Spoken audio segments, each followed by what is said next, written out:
రీసెంట్గా నితీష్ కుమార్ రెడ్డిని ట్రోల్ చేశారు కదా ఆస్ట్రేలియా టీం పైన. నేను ఒక్కడినే బాగా ఆడాను, టీం అంతా ఆడలేదు, టీం అంతా కూడా బాగా ఆడుంటే ఇంకా విన్ అయ్యే వాళ్ళమని. యాజ్ ఎ టీమ్ మేము ఫెయిల్ అయ్యాం, బట్ యాజ్ ఎ పర్సన్ నేను బాగా ఆడాను. అండ్ సో దానిపైన మీ ఒపీనియన్ ఏంటి? అతను చాలా ఫ్రాంక్గా చెప్పాడు ఒపీనియన్. టు బి ఫ్రాంక్, మనం మొన్న ఓడిపోవడం కారణము మనకు బ్యాట్స్మెన్ సరిగా చేయకపోవడమే. వాళ్ళు అంత సమిష్టిగా రాణించకపోవడం వల్లనే అట్లా జరిగింది, అంత కంబైన్డ్ ఎఫెక్ట్ లేకపోవడం.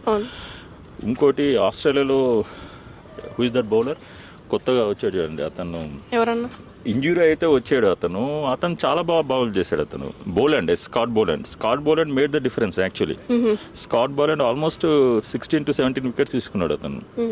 సో యాక్చువల్లీ అతను ట్రోల్ చేయడం అన్నది అది చాలా, అతను ఫ్రాంక్ ఒపీనియన్ చెప్పాడు, ట్రోల్ చేయడం తప్పు. బట్ అతను కూడా ఏంటంటే హీఈస్ బర్డింగ్ ఇప్పుడిప్పుడే వస్తున్నాడు కాబట్టి చాలా కేర్ఫుల్గా కూడా మాట్లాడాలని అనుకుంటున్నాను.